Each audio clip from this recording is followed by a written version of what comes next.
हम जानते हैं कि इस पूरे ब्रह्मांड की सबसे खतरनाक वस्तु है ब्लैक होल, और इस ब्रह्मांड में ऐसे अरबों ब्लैक होल्स हैं जिनका मास हमारे सूरज से अरबों गुना ज्यादा है।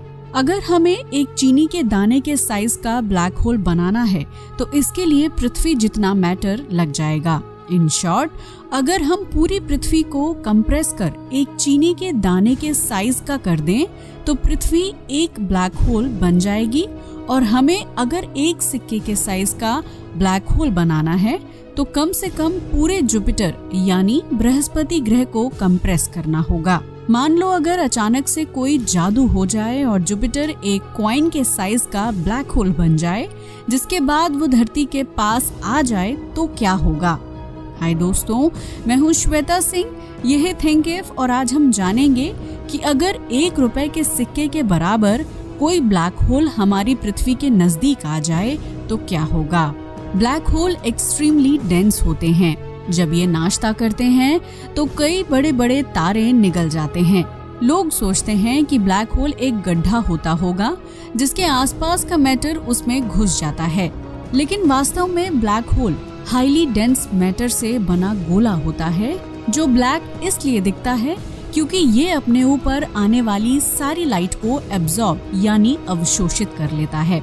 इसकी ग्रेविटी इतनी ज्यादा होती है कि लाइट का कोई भी पार्टिकल ब्लैक होल की ग्रेविटी को एस्केप नहीं कर सकता। अगर एक कॉइन साइज्ड ब्लैक होल धरती के पास आ जाता है तो वो पृथ्वी के आसपास भटकता रहेगा। उसकी ग्रेविटी पृथ्वी से खरबों गुना ज्यादा होगी, पर साइज छोटा होने के कारण उसकी ग्रेविटी पृथ्वी पर खासा प्रभाव नहीं डाल पाएगी।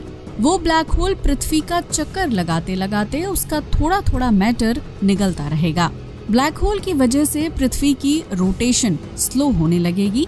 एक समय ऐसा आ जाएगा जब पृथ्वी की स्पीड इतनी स्लो हो जाएगी कि पृथ्वी एक हॉट रॉक में कोलैप्स हो जाएगी और वो हॉट रॉक ब्लैक होल के पास चला जाएगा।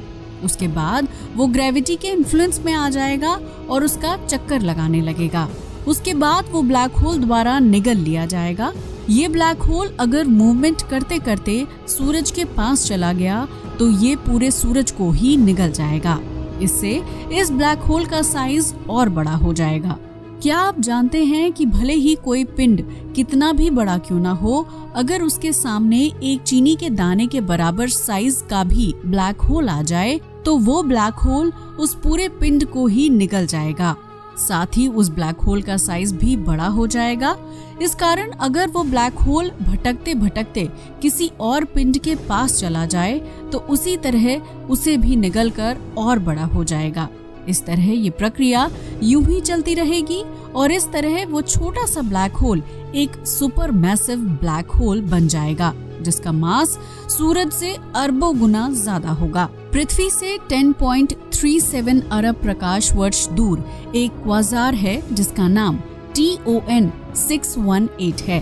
क्वाजार ब्लैक होल के चारों ओर मौजूद ल्यूमिनस पार्टिकल्स होते हैं जिनकी चमक एक गैलेक्सी से हजारों गुना ज्यादा होती है।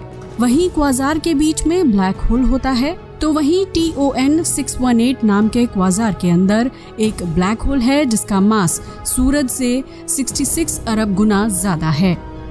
हम जानते हैं कि एक ब्लैक होल का जन्म एक तारे के सुपरनोवा एक्सप्लोजन में जाने के बाद होता है और ब्रह्मांड में ये पॉसिबल नहीं है कि एक कॉइन साइज्ड ब्लैक होल जन्म ले पाए। ब्रह्मांड में मोस्ट कॉमनली सूरज से 20 गुना भारी ब्लैक होल पाए जाते हैं। अगर कोई ब्लैक होल भटकते भटकते यानी रोग ब्लैक होल होगा तो वो घूम घूम कर स्टार्स को निकलेगा, पर एक स्टेबल ब्लैक होल के पास खुद ही स्टार्स खींचे चले आते हैं। मान लो अगर कोई स्टार उस ब्लैक होल की ग्रेविटेशनल फील्ड से क्रॉस करता है और इसकी स्पीड ब्लैक होल की एस्केप वेलोसिटी से कम है तो वो तारा ब्लैक होल को प्यारा हो जाएगा और ब्लैक होल उस तारे को खाकर और बड़ा हो जाएगा। जब इस समूचे ब्रह्मांड का अंत होगा तो सबसे आखिर तक बचने वाला पिंड ब्लैक होल होगा और इस संसार में कोई चीज ब्लैक होल का अंत नहीं कर सकती सिवाय हॉकिंस रेडिएशन के।